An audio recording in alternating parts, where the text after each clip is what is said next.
hablar con Omar Mariluz. Se dio esta información, lo hizo la propia ministra. Hay un desempleo, se ha quedado gente sin trabajo, alrededor de 240.000, pero Omar tiene todos los detalles de esta información. Muy buenas tardes, Omar. Mónica, ¿qué tal? Muy buenas tardes. Sí, ya lo había adelantado, como bien señala la ministra de Trabajo, ya dio una entrevista al diario Perú 21, pero ya habían salido estos datos más o menos de evaluación de cuántas empresas habían acogido a la suspensión perfecta de labores, que en su momento, como bien recordará, fue una medida que se criticó, pero es una medida, valgan verdades, que podríamos decir realista, porque los que no lo han hecho por el lado formal, es decir, de mandar su solicitud y avisar al Ministerio de Trabajo, lo han hecho por el lado informal. Y vamos a comparar un par de cifras para que la gente lo entienda mejor. Tenemos que 27.000 empresas solicitaron la suspensión perfecta de labores. Eso implica 240.000, casi un cuarto de millón de trabajadores que se han ido bajo esta modalidad a sus casas en este momento sin recibir un sueldo, pero con la posibilidad de volver a reengancharse al trabajo una vez que la cosa mejore. Eso es por el lado formal. Así es. Como comentábamos la semana pasada, Mónica, teníamos que en la realidad el empleo, solamente en Lima Metropolitana y el Callao, se había perdido más de 1 millón de puestos de trabajo, 1.200.000 puestos de trabajo. Entonces lo que te dice, por el lado formal yo tengo esto, 250.000 que se han ido a suspensión perfecta, o que simplemente se les acabó el contrato y no se les ha renovado. Pero en la realidad tengo que más de 1 millón de trabajadores han perdido su puesto de trabajo, y esto es lo que te dice es que la realidad va más allá de las normas.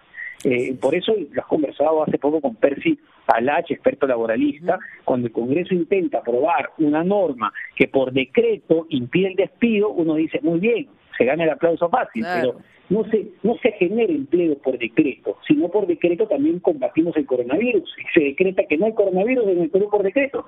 Las cosas no funcionan de esa manera y tampoco en la economía. ¿Qué es lo importante, Mónica, que se está debatiendo en este momento relacionado con el empleo en el Consejo de Ministros sobre este tema? La reactivación, la fase 2. Se dijo que ya iba a comenzar la fase 2 de la economía, que nuevas actividades se iban a reenganchar, porque la mejor manera de proteger y de generar el empleo es a través de la inversión privada, a través del reinicio de actividades. Entonces, en este momento, entiendo, en el Consejo de Ministros se debate cuáles van a ser las nuevas actividades que entren a esta segunda etapa, y quizá tan importante, Mónica, el cómo van a ingresar. Claramente, en esta fase 1 ha habido una serie de complicaciones. Representantes del sector privado decían que a la justa un 11% de las empresas habían podido reenganchar en esta primera etapa. Había unas 80.000 empresas que les correspondía y que no habían podido reaperturar por un tema de trámites burocráticos. Entonces, lo que se está proponiendo desde el sector privado es que las empresas puedan reiniciar con una simple declaración jurada que implique la posterior fiscalización de parte de las autoridades, porque en la práctica lo que está sucediendo es que hay muchos cuellos de botella porque se tiene que aprobar por el sector competente, el ministerio competente, el Ministerio de Salud, y Mónica, muchas veces incluso por las propias municipalidades de las empresas, de los sectores donde operan estas empresas, que genera una serie de trabas. Entonces vamos a ver cómo se reactiva eso. Y es solamente para agregar lo que tú estás señalando, Omar, me acaban de enviar unos cuadros bien interesantes del INEI, ¿no? Encuesta permanente de empleo, y las empresas de 1 a 10 trabajadores han descendido, digamos, en sus capacidades en menos 31%, estamos hablando del empleo, ¿no? De 11 a 50 trabajadores, menos 18%, de 51 a más trabajadores, menos 15%. Y por sectores, en manufactura menos 27.3%, en construcción menos 30.5%, en comercio menos 20.9% y en servicios menos 25.1%. O sea, esa data es clave, ¿no? Porque lo que señala Mónica y lo que grafica eso es que evidentemente los más afectados en este momento son las micro y pequeñas empresas, las empresas más pequeñas, más chiquitas que no pueden aguantar este pare, y también sectores que son intensivos en mano de obra, construcción, comercio, servicios. Así que importante lo que se está debatiendo hoy en Consejo de Ministros. Hoy no ha habido conferencia del Presidente de la República, pero probablemente mañana se den más detalles de cómo va a ser esta nueva etapa de reactivación. ¿Sabes por qué, Mónica? Porque en la práctica, y tú te darás cuenta, la gente que nos escucha se da cuenta ya se levantó la cuarentena de facto. Sí. Es decir, los informales ya basta salir un minuto a la calle y te das cuenta. Sí. Los informales ya salieron a trabajar porque lo necesitan, porque tienen que comer.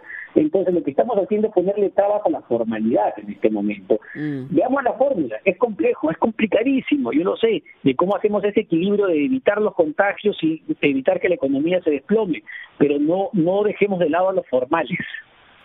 Bien has dicho que en realidad por decreto no se puede hacer absolutamente nada, y mirando nuevamente estos cuadros, y claro, tú has hablado de 1 millón de personas que se quedarían sin empleo, seguramente estamos hablando solo de Lima, y viendo estos cuadros son 1.200.000 empleos que se han perdido aquí en la capital, de ellos 900.000 son en pymes, o sea, de 0 a 10 trabajadores por empresa. Entonces no son pues los grandes empresarios que obviamente ellos van a tener espalda y cintura para manejarse, probablemente ya sea en el Perú o en cualquier otro lugar del mundo, pero las pymes, las empresas pequeñas que tienen 10 trabajadores o menos, son los que más van a sufrir con varias cosas, digamos, con la no efectividad, la poca gestión que puede haber desde el aparato gubernamental, pero también por otro lado con la demagogia, ¿no? Y eso es lo que a mí me preocupa más, de verdad que sí. Y lo decía Andrés La Confía, porque ese millón y pico se puede quedar corto, Mónica, porque estamos cogiendo data que va de febrero a marzo, si no me equivoco. Cuando veamos la data que salga en la quincena de este mes, claro, vamos a no ver se está incluyendo mayo. Exacto. Y ahí lo que te decían los empresarios es que en estado de vulnerabilidad podías hablar de 6 millones de trabajadores tranquilamente. Entonces, por eso es la clave en este momento de ver cómo empezamos esta segunda etapa, que en la práctica, como conversamos, ya se levantó para los formales, así que veamos cómo incluimos a los formales en esto. Claro, y lo que hay que canalizar ahora, más allá de eso, es justamente hacer, digamos, el seguimiento sanitario, que es importantísimo, pero hacer estos llamados cercos epidemiológicos y ser bien focalizados en los lugares donde se ve claramente que son los grandes focos de contagio. Ahora se ven por avenidas, ya no solamente se ven por distritos, pero dentro de eso y paralelamente se tiene que trabajar a full para seguir inyectando a la empresa en general, micro, pequeña, para seguir trabajando y que la gente no siga perdiendo sus empleos, ¿no? Y solo un detalle para acabar, Mónica, que las municipalidades, esta tarea no se vuelva un obstáculo, porque desde el Ejecutivo se pueden hacer cosas importantes, tratar de agilizar los papeles, pero muchas veces las municipalidades pueden terminar siendo una gran barrera y cuello de botella para reiniciar todo esto.